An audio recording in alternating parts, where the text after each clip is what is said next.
अतिथि लांबी सरपंच नीरू यादव थी।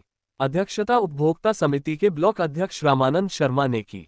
संयोजक नवीन यादव ने बताया कि इस अवसर पर खो-खो, कबड्डी, दौड़ और चम्मच दौड़ जैसी प्रतियोगिताओं का आयोजन किया गया। विजेता खिलाड़ियों को गोल्ड और सिल्वर मेडल देकर सम्मानित किया गया। प्रिंसिपल नीतू यादव ने प्रतियोगिता की गतिविधियों और परिणामों की विस्तृत जानकारी साझा की। समारोह को संबोधित करते हुए पत्रकार अनिल शर्मा ने कहा, ग्रामीण क्षेत्रों में खेल प्रतिभा की कमी नहीं है, जरूरत है केवल अवसर और प्रोत्साहन देने की। ऐसे आयोजन बच्चों में आत्मविश्वास और खेल भावना को बढ़ाते हैं और उन्हें जीवन में आगे बढ़ने की प्रेरणा देते हैं। कार्यक्रम में कई गणमान्य लोग, अभिभावक और ग्रामीण उपस्थित रहे और वहां से मैसेज आया कि रिजल्ट जारी हो गया है 10वीं का, अपने आसपास की स्कूलों का एक बड़ा अवलोकन करें। तो आपको बड़ा गर्व होगा अपने आप पर। उस दिन मेरे गांव शिमला का नाम सबसे टॉप में था, और वो स्कूल कौन सी थी? वो स्कूल आपकी थी राइन किड्स पब्लिक स्कूल।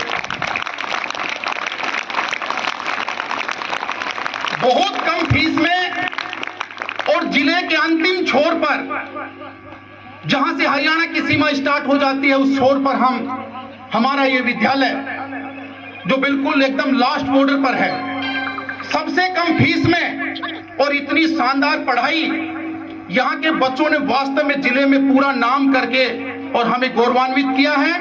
मैं इसके लिए पूरे विद्यालय स्टाफ और भाई नवीन जी को विशेष रूप से बहुत बहुत बधाई देना चाहता हूं। और पुनः सभी स्टाफ साथियों से एक निवेदन फिर से करना चाहूंगा कि पुणे बोर्ड की परीक्षाएं आ गई हैं। आपने जो पिछली बार प्रदर्शन किया था, उसमें यदि 1-2 नंबर और भी कोई 100% में गुंजाइश रह गई हो, तो आपकी बार वो आंकड़ा पूरा कर। बहुत शानदार आपने रिजल्ट किया है। भाई नवीन जी का स्वभाव सदैव से ही, हम जब से साथ पढ़ते थे, वास्तव में बहुत शानदार रहा है। मैं इनके स्वभाव पर 2 लाइन कहूंगा, सब जात फटी दुपटी कपटी ने रह दे खटी। आप सभी को बहुत बहुत बधाई है, और उन बच्चों को भी बहुत बहुत बधाई है जिन्होंने इसमें भाग लिया। और फर्स्ट सेकंड थर्ड आना तो देखो बच्चों, हमारी मेहनत पे डिपेंड करता है कि हमने कितनी मेहनत की, लेकिन हार जीत का फैसला तो एक अलग होता है। सबसे बड़ा फैसला ये है कि आप लोगों ने उस चीज को करने के लिए कोशिश की।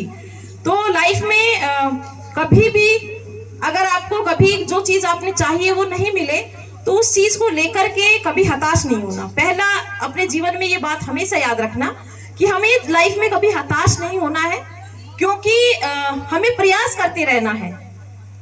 हमने कोशिश कितने की ये मायने रखता है। अगर हम प्रयास ही नहीं करेंगे तो हम अपनी मंजिल तक कभी नहीं पहुंचेंगे। कोई बहुत जल्दी पहुंच जाता है, किसी को समय लग जाता है। तो अपनी मेहनत पे, अपने आप पे हमेशा विश्वास रखना है और हमेशा प्रयास करना है। गिव अप कभी नहीं करना, ये कभी नहीं सोचना कि मुझसे नहीं होगा। हमेशा ये सोचना है कि मुझे करना है और मैं कर सकता हूँ, मैं कर सकती हूँ। अपने आप को कभी अंडर एस्टिमेट नहीं करना, कभी किसी प्रकार का कोई तनाव अपने ऊपर नहीं लेना है। आप सभी क्लास में पढ़ते हैं, कोई फर्स्ट क्लास में है, कोई सेकंड में है, कोई 9th में है, कोई 10th में है। बोर्ड के एग्जाम्स होते हैं, ये सारी चीजें होती हैं। एग्जाम्स के रिजल्ट्स भी आते हैं और हम बड़ा खुश होते हैं कि कोई फर्स्ट पहले स्थान पर आ गया, कोई दूसरे स्थान पर आ गया, कोई तीसरे स्थान पर आ गया। ये सब आप किताबें पढ़ते हो, आपके शिक्षक आपके साथ में है, आपको पढ़ाते हैं, आपने जितनी मेहनत की उस हिसाब से आप अंक लेकर के आते हो। लेकिन जीवन की असली यात्रा और असली संघर्ष ये नहीं है। वो जब आप विद्यालय से बाहर निकल करके जाओगे, जब आप कॉलेज कर लोगे, जब असली जीवन के अंदर आप जाओगे, जब वहाँ वो जो चुनौतियां आपके सामने आएंगी, उस चुनौतियों से लड़ने के लिए आपको अपने आप को सक्षम बनाना। आज हम सब यहाँ विद्यालय की वार्षिक खेलकूद प्रतियोगिता के सफल समापन के अवसर पर एकत्रित हुए हैं। पिछले कुछ दिनों से हमने उत्साह, अनुशासन, मेहनत और खेल भावना का जो सुंदर प्रदर्शन देखा, वह वास्तव में सराहनीय है।